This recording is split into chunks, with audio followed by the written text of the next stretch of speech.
davrimiz. Atimi emas, boshqa kunimi emas. Dal hozirning o'zi. Nurg'un odam dunyoni, hukumatni va boshqalarni o'ziga qarzdor o'ylaydi. Amaliyotda hech kim bizga qarzdor emas. Hayot bizga berilgan sovg'a.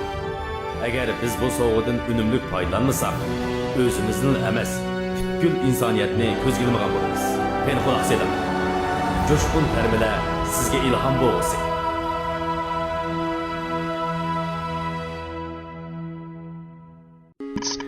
Kişiler doim o'zining kuchi, parasti, qobiliyati va tajribalari orqali boshqalarning diqqatini tortmoqchi bo'ladi.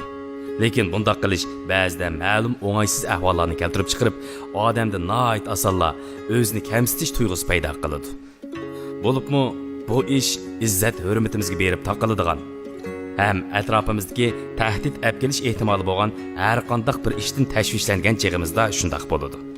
Biz kulkulik ishlarni qilib sanmaslik uchun xavfi bo'lgan har qanday ishga yaqin kelmaymiz. Shuning bilan ba'zi qiziqarli ishlardan mahrum qolamiz. Yot ellarga borgan chig'imizda boshqalardan yo'l so'rashga petinolmaymiz. Chunki xalq bizni bechora, dod, ezib qolgan sayohatchi ekan deb qilish mumkin. Birisini qattiq yaxshi ko'rib turibmi, eg'izimizdan chiqamaymiz. Chunki rad qilishga uchrab, muhabbatga mag'lubiyatchiga aylanib qolishdan qo'rqamiz. Xizmatda bo'lsa, vazifamni o'stirsanglar deyishdan qo'rqamiz. Chunki boshlig'imizning bizni o'ziga tamanno qo'ydi ekan deb qilishidan siraymiz. Biz boshqalarga o'xshash bo'lib, azaldan hamoqatlik qilmaslik uchun rohat doiradan chiqib ketishni xohlamaymiz. Shuning bilan ba'zida hayotimizga eng yaxshi fursatlarni qo'ldan berib qo'yamiz. O'zini kamsitadigan kishilarning nazarida bu odatga bir parcha rasm. Rasmdagidek bir odamning normal odam yoki emasligiga qanday hukm qilish kerak? Biz o'zimizni ma'lum yoshga yetgandan keyin hech kimning masxarasiga uchirmaydigan bo'lsam normal bo'laman deb tasavvur qilamiz. Ham yana o'zimizni uchiga chiqqan ahmoqqa aylantirish orqali masxaradan xoli turmushga erishadiganligimizga ishonamiz. Yevropada xeyli burunlar nihoyat yaxshi bir kitob maydoniga kelgan. Bu dal gollandiyalik faylasuf Erasmus yozgan Hamoqatli Madiya nomli asar. Erasmus mazkur kitobida har xil koni ideya va ko'z qarashlarni ko'rib tashishimizni tashabbus qilgan. Hamda bizga bir ahmoq odam bo'lishning qanchalik muhimligini, hatto o'zining buning sirtida emasligini tushuntirgan. Gerçi Erasmus shunday bilimlik va mashhur odam bo'lsa-mu, u amal va boshqalarga o'xshash hamoqatli qilishga chiqqan. U ishlarga ahmoqlarcha hukm qilgan. Lekin uningdagi qizg'inlik uniga kuch-quvvat ato qilgan.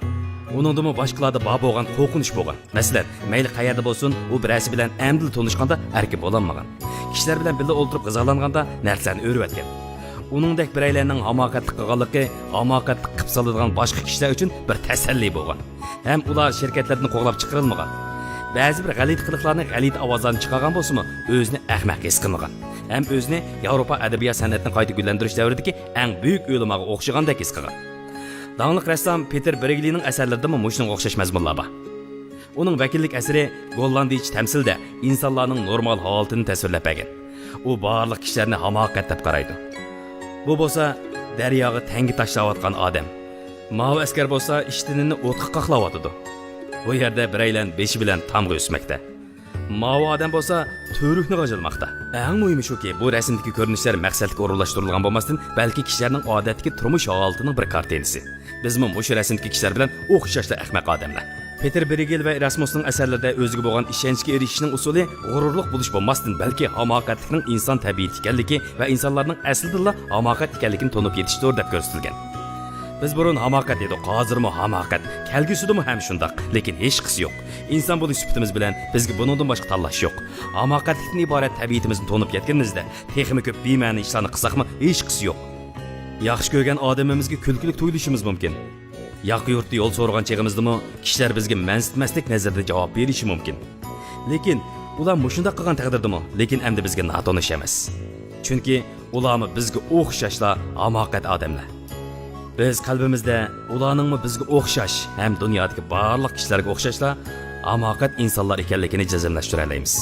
Shuning bilan sinab beqish va mag'lubiyat krizislari bizni yiroqlab, qalbimizni xo'rliqdan paydo bo'lgan qo'rqinch egilmaydi. Biz nihoyat tamkinlik bilan mag'lubiyatni qabul qila olamiz. Sirtqi dunyoning ta'siriga uchirmaymiz.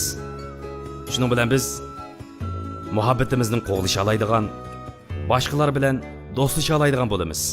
Vazifamiz o'stirilishi mumkin. O'ziga bo'lgan ishonchga erishishning usuli bo'lsa, har kun atgan ishdan chiqishdan ilgari o'z-o'zingizga bir ahmoq, dod, hamoqat odam bo'lsammi hech qisi yo'q. Chunki dunyodagi hammamiz shundoq deyishdan iborat.